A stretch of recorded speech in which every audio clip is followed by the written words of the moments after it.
Hai teman-teman, kembali lagi ke channel Chandra Bersaudara. Pada video kali ini kita akan belajar tema 4, subtema 2, pembelajaran 3. Apa yang akan kita pelajari yaitu amanat pantun, kemudian tanggung jawab sebagai masyarakat, dan yang terakhir kita akan belajar interaksi manusia dengan lingkungannya. Sebelumnya jangan lupa subscribe ya, supaya tidak ketinggalan video selanjutnya.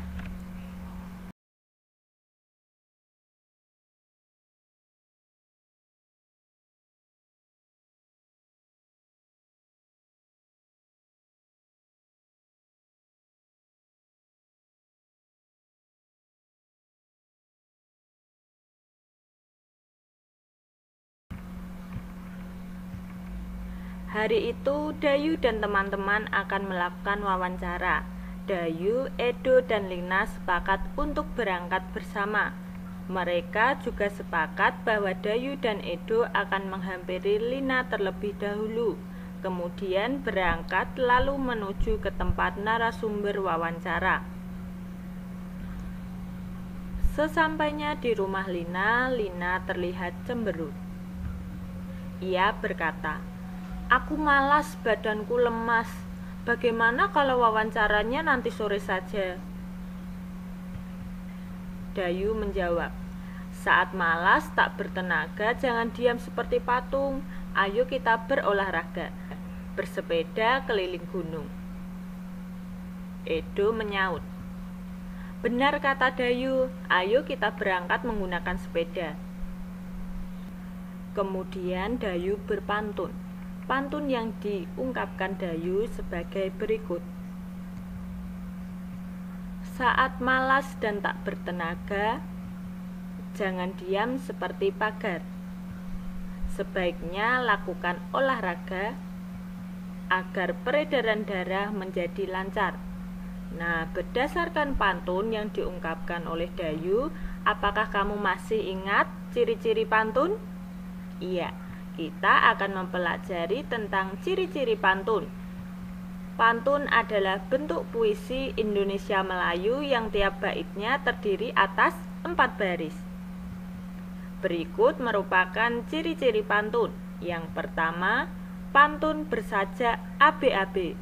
Kemudian, satu bait terdiri dari 4 baris. Tiap baris terdiri atas 8-12 suku kata. Dan 2 baris pertama adalah sampiran dan 2 baris berikutnya adalah isi pantun.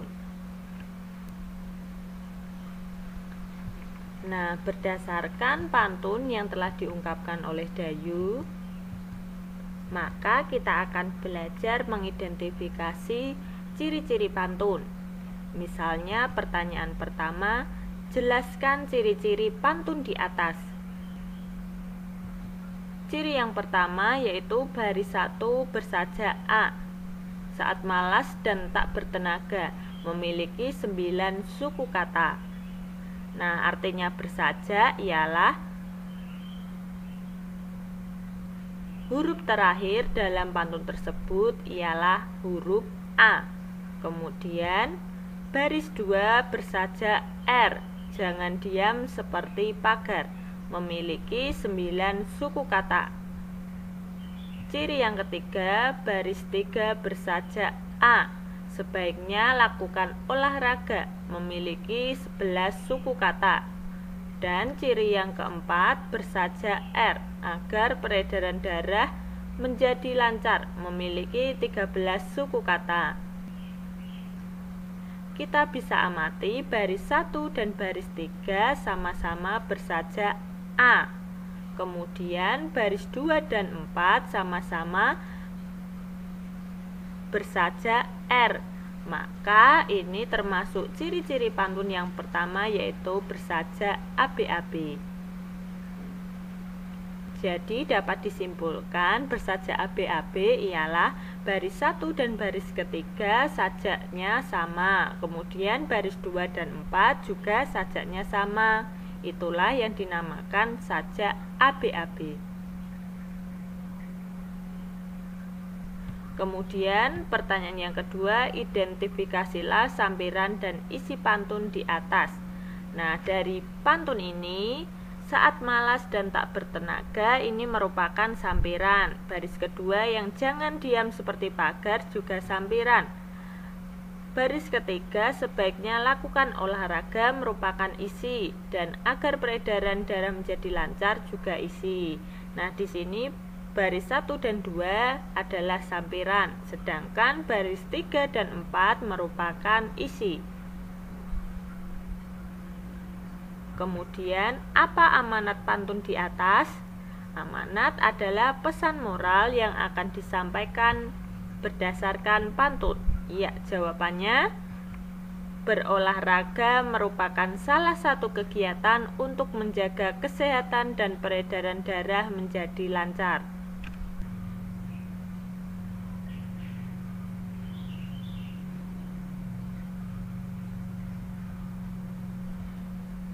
Dayu, Edo, dan Lina berangkat melakukan wawancara menggunakan sepeda.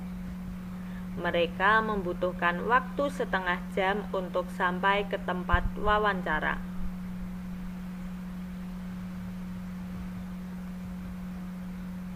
Dayu, Edo, dan Lina sampai ke rumah narasumber wawancara.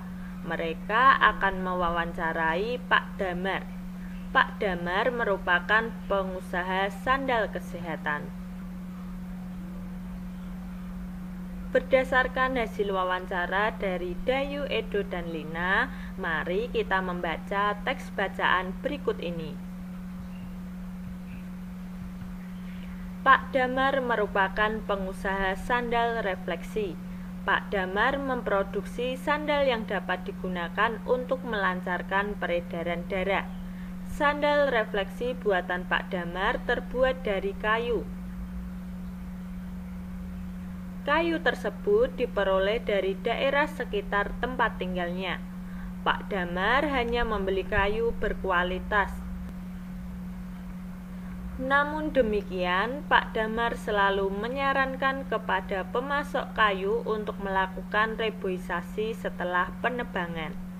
Dengan reboisasi hutan menjadi tidak gundul dan hasil reboisasi beberapa tahun kemudian dapat dimanfaatkan lagi. Di antaranya pohon dapat ditebang dan kayunya dapat digunakan lagi. Tenaga kerja di pabrik Pak Damar juga berasal dari warga di sekitar tempat tinggalnya. Sebelumnya mereka diberi pelatihan terlebih dahulu oleh Pak Damar. Bahkan kini, beberapa tenaga kerja Pak Damar telah membuka usaha sendiri. Pak Damar kemudian menjadikan mereka sebagai mitra kerja untuk memenuhi permintaan pasar yang semakin meningkat. Berdasarkan teks bacaan tadi, kita dapat memperoleh informasi sebagai berikut. Yang pertama, identifikasi interaksi manusia dan lingkungan pada bacaan, yaitu Pak Damar memanfaatkan kayu untuk memproduksi sandal refleksi. Beliau juga memberdayakan masyarakat sekitar sebagai tenaga kerjanya.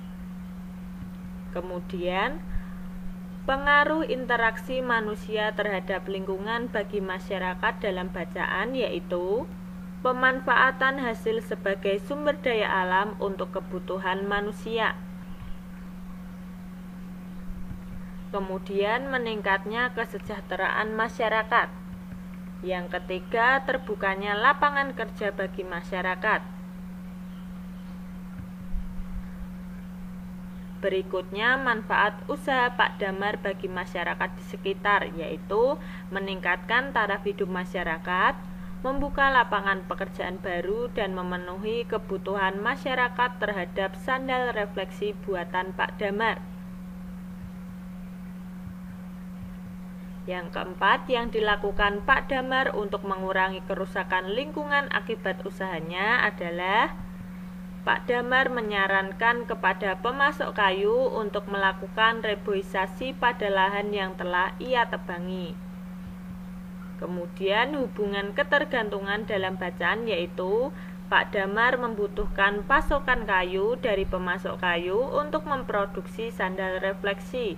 Pemasok kayu membutuhkan Pak Damar untuk membeli kayunya.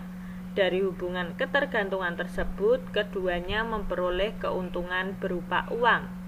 Kemudian Pak Damar membutuhkan masyarakat di sekitarnya sebagai tenaga kerja untuk membuat sandal refleksi. Masyarakat di sekitarnya membutuhkan pekerjaan dari Pak Damar.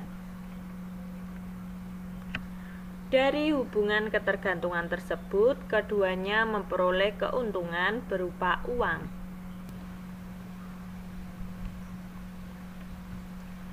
Sore itu, dusun tempat Dayu tinggal akan mengadakan pemilihan ketua RW. Sebelum acara dimulai, Dayu membantu untuk mempersiapkan tempat pemilihan. Dayu membantu memberi alas di setiap meja. Dayu menyapu lantai ruangan tempat pemilihan. Dayu juga membantu mempersiapkan makanan dan minuman untuk panitia pemilihan. Apa yang akan kamu lakukan jika di lingkunganmu akan mengadakan pemilihan RW? Iya, peran sertaku dalam pemilihan RW di lingkungan. Yang pertama, turut serta dalam gotong royong menyiapkan tempat pemungutan suara. Yang kedua, mengamati jalannya pemilihan ketua RW. Yang ketiga, membantu para ibu menyiapkan makanan. Ketua RW dipilih oleh seluruh masyarakat pada lingkungan terkait yang sudah mendapatkan hak pilih. Pemilihan ketua RW dilakukan di balai warga. Dayu mengamati jalannya pemilihan ketua RW. Dayu menulis laporan singkat mengenai pemilihan ketua RW. Berikut laporan singkat dibuat oleh Dayu. Laporan pengamatan pemilihan ketua RW. Nama Dayu. Hasil pengamatan. Yang pertama, calon ketua RW. Ada Bapak Herman Santosa, Bapak Yandi Hermawan, dan Bapak Bakri Widodo. Yang kedua, jumlah pemilih 365 orang. Yang ketiga, tempat pemilihan balai warga. Hasil pemilihan disajikan tabel nomor, nama calon ketua RW dan jumlah pemilih. Yang pertama, Bapak Herman Santosa, jumlah pemilihnya sebanyak 80 orang. Kemudian calon yang kedua, Bapak Yandi Hermawan, jumlah pemilihnya 90 orang. Dan calon yang ketiga, Bapak Bakri Widodo, mendapatkan suara dengan jumlah pemilih 195 orang. Jumlah pemilihnya 365. Ketua RW terpilih adalah Bapak Bakri Widodo dengan jumlah pemilih 195 orang. Sebagai warga masyarakat, kita bertanggung jawab untuk mengamati pelaksanaan pengambilan keputusan, baik dalam pemilihan ketua RT, ketua RW, maupun kepala desa. Kita harus mengamati.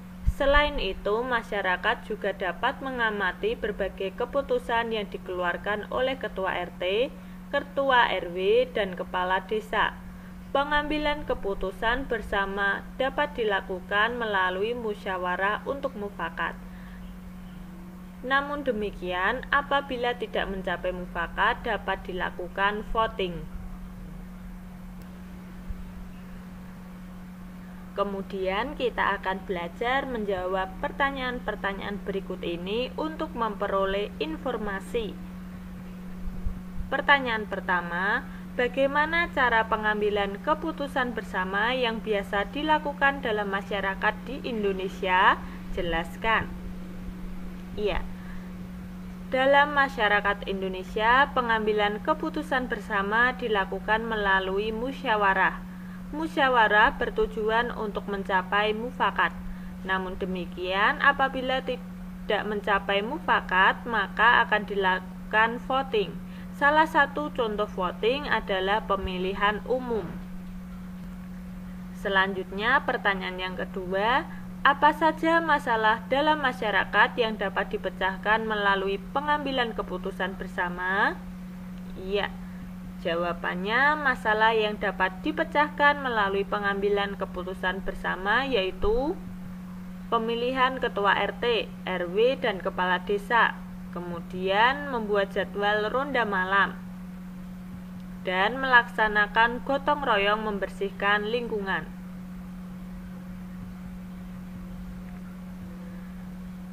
Pertanyaan yang ketiga, bagaimana cara masyarakat melaksanakan tanggung jawabnya sebagai warga? Iya, cara masyarakat melaksanakan tanggung jawabnya sebagai warga yaitu berpartisipasi dalam pemilihan RT, RW, dan kepala desa, kemudian menjaga keamanan lingkungan, menjaga kebersihan lingkungan. Dan soal yang keempat, sebagai seorang siswa sekaligus warga, apa yang dapat kamu lakukan dalam kehidupan bermasyarakat? Iya, tanggung jawab sebagai seorang siswa dalam masyarakat, kemudian mengikuti gotong royong membersihkan lingkungan, dan berpartisipasi dalam pemilihan RT atau RW dengan cara turut serta dalam gotong royong menyiapkan tempat pemungutan suara, mengamati jalannya pemilihan ketua RW, dan membantu para ibu menyiapkan makanan.